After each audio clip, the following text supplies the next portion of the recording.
नमस्कार दोस्तों। Bharat civil academy में आपका स्वागत है। आज मैं आपसे सिविल सर्विसेज के मेंस के पेपर में आंसर राइटिंग के बारे में आपसे डिस्कशन करूंगा। अ, चाहे वो मेंस के पेपर हों या आपका एसे, हर एक क्वेश्चन में या एसे में आपके तीन पार्ट होते हैं।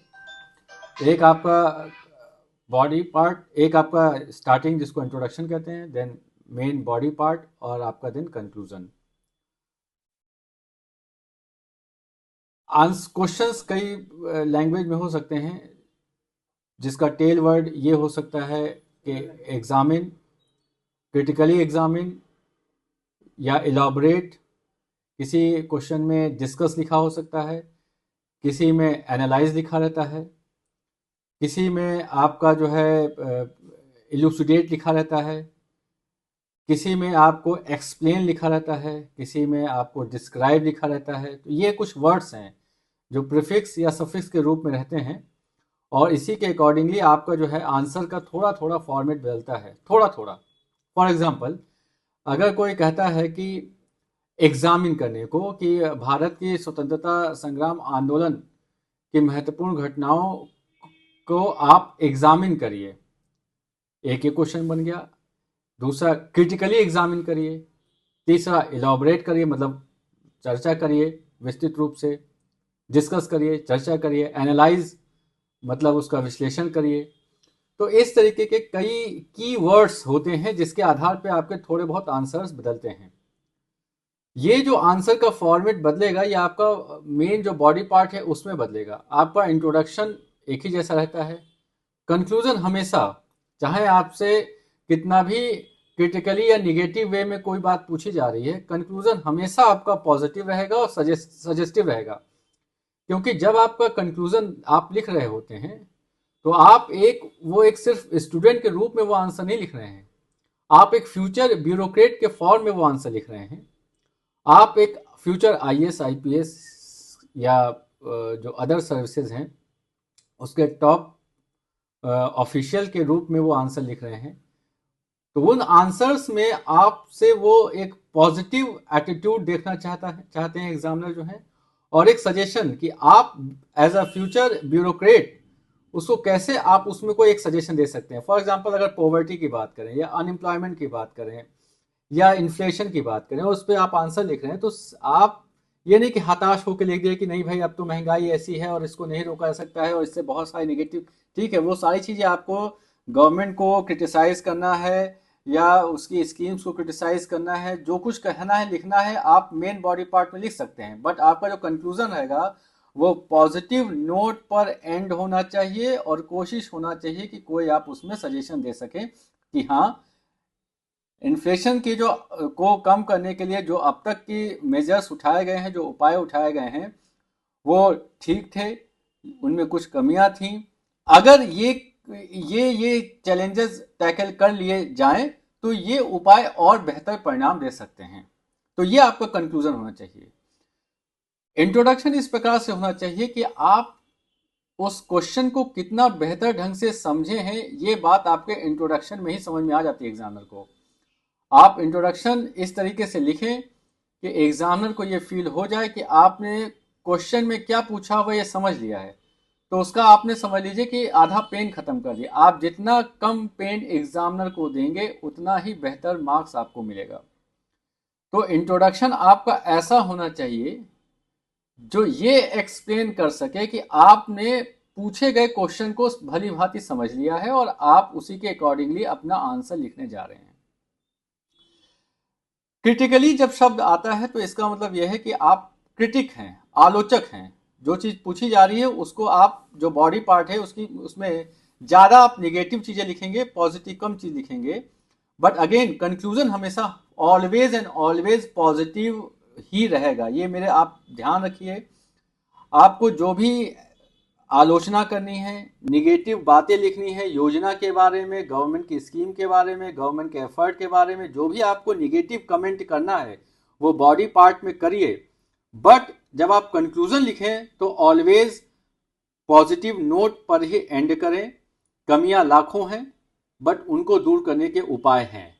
क्योंकि ऐसी ही आपसे उम्मीद भी की जाएगी, आप जब कल को फील्ड में आएंगे, एज अ ब्यूरोक्रेट की तरीके से वर्क करेंगे, बहुत सारे चैलेंजेस आपके सामने रहेंगे, डे टू डे लाइफ में भी चैलेंजेस रहेंगे।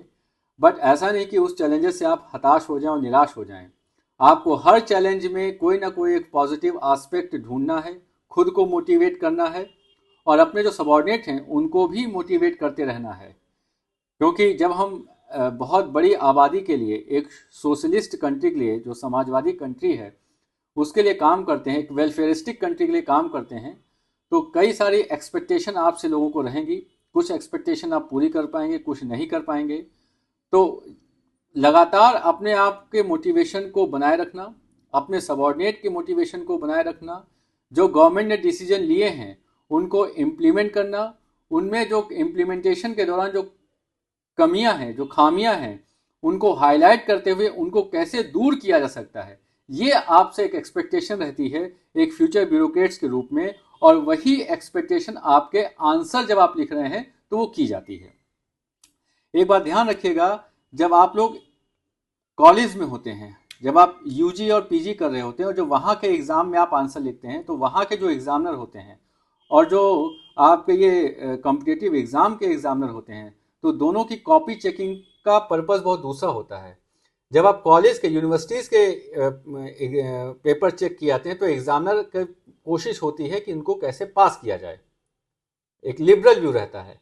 बट जब वही कॉम्पिटिटिव एग्ज़ाम की कॉपीज चेक होती हैं, तो ये देखा जाता है कि हम आउट बेस्ट को कैसे हम सिलेक्ट करें। तो वो 1000 कॉपियों में से जो बेकार बेकार लिखा है उसको रिजेक्ट करते हैं, और जो 1000 कॉपियों में से जो बेस्ट होता है वो 10, 20 या 100 कॉपीज में उनको नंबर अच्छे देने रहते हैं। तो आपको एग्जामिनर से नंबर खींचने हैं। जो यूनिवर्सिटीज की कॉपी चेक की जाती है उसमें वो एग्जामिनर नंबर देते हैं, यहां पे आपको नंबर उनसे खींचने हैं, ये फर्क है। तो बढ़िया सा इंट्रोडक्शन लिखिए जिसमें ये एग्जामिनर को फील हो जाए कि आप क्वेश्चन को भली भांति समझ लिए हैं। बॉडी पार्ट में आप क्वेश्चन के अकॉर्डिंग लिखिए कि एग्जामिन है, क्रिटिकली एग्जामिन है, क्या है। और कंक्लूजन हमेशा आपका पॉजिटिव नोट पर है, और कोशिश करिए कोई ना कोई बढ़िया सजेशन दीजिए जिससे कि आपको लगे कि हाँ, एक आप पॉजिटिव एटीट्यूड माइंडसेट के ब्यूरोक्रेट्स हैं, पर्सनालिटी आपकी है, और आप एक सजेशन, आपके पास एक फ्यूचर माइंडसेट है कि आप कल को अगर ब्यूरोक्रेट बनते हैं तो आपके पास कुछ उस चैलेंज को दूर करने के लिए कोई एक आइडिया है।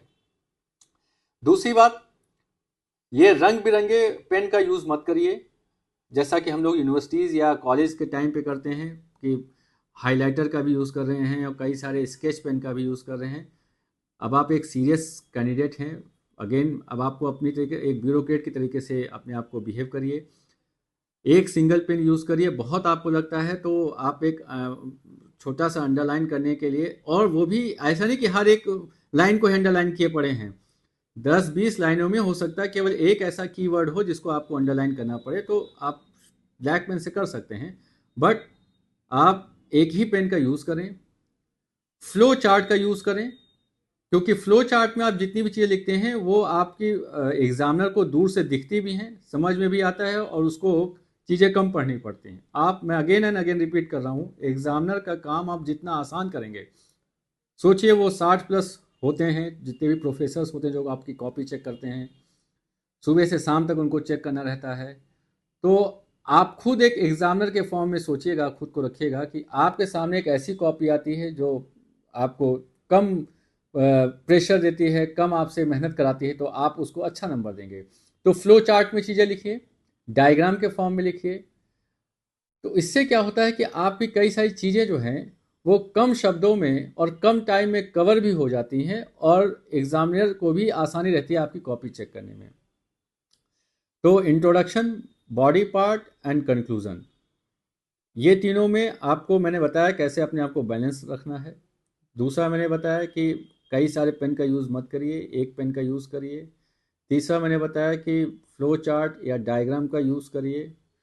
चौथा मैं एक बात बता रहा हूँ कि आप जब भी लिखते हैं, कोई आंसर आप लिख रहे हैं, उस आंसर को लिखने में आपको ये आता है कि जैसे कि गवर्नमेंट ने इस पॉवर्टी को दूर करने के लिए कई सारे उपाय किए हैं, जिनमें से कुछ उपाय फॉलोइंग एज कुछ निम्नवत हैं, वो 5-6 उपाय आप लिख रहे हैं। तो वो पॉइंट्स आप 1 2 3 4 5 6 ऐसे मत लिखिए, आप बुलेट फॉर्म में लिख दीजिए, डॉट करके लिख दीजिए, या इस तरीके से लिखिए, एरो करके लिख दीजिए। उनकी नंबरिंग मत दीजिए, क्योंकि नंबरिंग देने में वो आपको फिर वही लगता है कि अभी भी आपके अंदर एक चाइल्डिश आप एक आंसर लिख रहे हैं। एक जो सीरियस और एक मेच्योर जिसको कहते हैं, वो पर्सनालिटी आपकी नहीं रहती है। देखिए, जो मेंस का आप एक आंसर लिख रहे हैं, वो भी अपने आप में एक इंटरव्यू है, वो एक रिटर्न इंटरव्यू है। वो आपकी रिटर्न जो आप आंसर लिख रहे हैं उसके थ्रू आपकी पर्सनालिटी को वो चेक करते हैं। तो मैं रिपीट कर रहा हूँ अपनी बातों को। जब आप आंसर लिख रहे होते हैं या आप ऐसे लिख रहे होते हैं, तो उसके 3 पार्ट होते हैं।